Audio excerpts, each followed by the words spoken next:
माणिकराव कोकाटेंचा मंत्रिपदाचा राजीनामा हा राज्यपालांकडून मंजूर झालेला आहे। राज्यपाल आचार्य देवव्रत यांच्याकडून राजीनामा मंजूर करण्यात आला असून मुख्यमंत्र्यांच्या शिफारशीनंतर राज्यपालांकडून ही कारवाई करण्यात आलेली आहे। तर कोकाटेंच्या अटकेसाठी 3 तास नाशिक पोलीस हे लीलावती रुग्णालयात होते, मात्र अद्याप काही अटक त्यांना झालेली नाही। माणिकराव कोकाटेंचा आज मुंबई हायकोर्टामध्ये फैसला होणार आहे। नाशिक पोलिसांनी लीलावतीच्या डॉक्टर देवरे यांचा जबाब नोंदवलाय।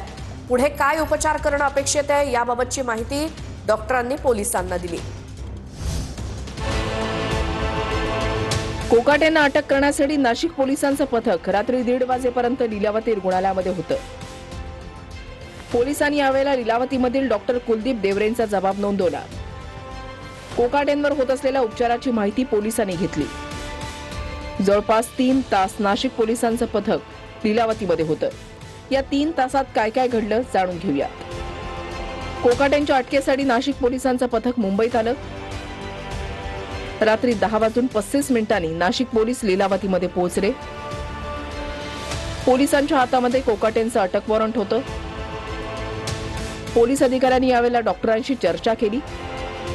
नाशिक पोलिसांनी डॉक्टर कुलदीप देवरेंचा जबाब नोंदवला।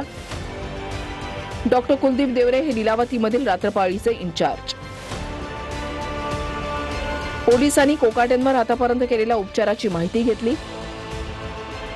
याबाबतचा अहवाल नाशिक पोलिसांनी रुग्णालयाकडून घेतला। पुढे काय उपचार करणं अपेक्षित याबाबतची लेखी माहितीही रुग्णालयाकडून मागितली। पोलीस रात्री 1:30 वाजता लीलावती रुग्णालयातून बाहेर पडले।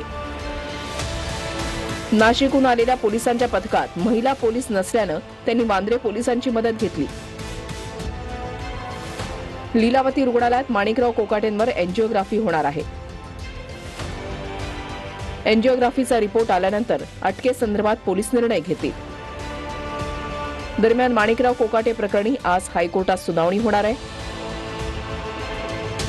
शिक्षेला स्थगिती मिळावी यासाठी माणिकराव कोकाटेंनी हायकोर्टाचा दरवाजा ठोठावलाय। त्यामुळे आजच्या सुनावणीत कोर्ट काय आदेश देतं हे पाहणं महत्त्वाचं ठरणार आहे। दुसरीकडे मुख्यमंत्र्यांनी खाती काढून घेतल्यानंतर अखेर माणिकराव कोकाटेंनी मंत्रिपदाचा राजीनामा दिलाय। अजित पवारांनी कोकाटेंचा राजीनामा स्वीकारून तो मुख्यमंत्र्यांकडे पाठवलाय। मुख्यमंत्री फडणवीसांनी माणिकराव कोकाटेंचा मंत्रिपदाचा राजीनामा स्वीकारलाय, तर राज्यपालांनीही कोकाटेंच्या मंत्रिपदाचा राजीनामा मंजूर केलाय। या संदर्भातली अपडेट आहे। शिक्षेला स्थगिती मिळावी यासाठी माणिकराव कोकाटे हायकोर्टात गेलेत। कोकाटेंच्या याचिकेवरती आज सुनावणी होणार आहे।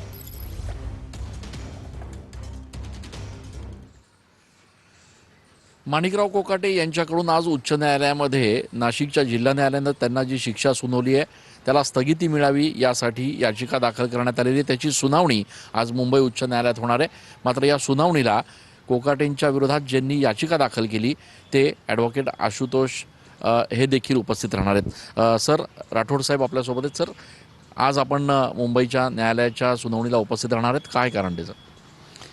कारण या संपूर्ण प्रकरणात माजी मंत्री तुकाराम दिघोळे साहेब यांच्या तक्रारीच्या अनुषंगाने हे प्रकरण उघडकीस आलं आणि याच्यात माजी पक्षकार दिघोळे साहेबांच्या कन्या ॲडव्होकेट अंजली या नेसेसरी पार्टी आहेत आणि पक्षकाराची बाजू ठेवणं हे माझं प्रोफेशनल कर्तव्य आहे। याच्यात लोकप्रतिनिधी कायदा कलम 8 सबसेक्शन 3 हा स्वयंस्पष्ट आहे। माननीय सर्वोच्च न्यायालयाने प्रस्थापित केलेला कायदा आहे। सत्र न्यायालय नाशिक यांचा निकाल कायम राहावा यासाठी आवश्यक तो युक्तिवाद आज आम्ही करणार आहोत। आपण या ठिकाणी न्यायालयात नेमकी काय भूमिका मांडणार आहात, कशा पद्धतीने डिफेंड करणार?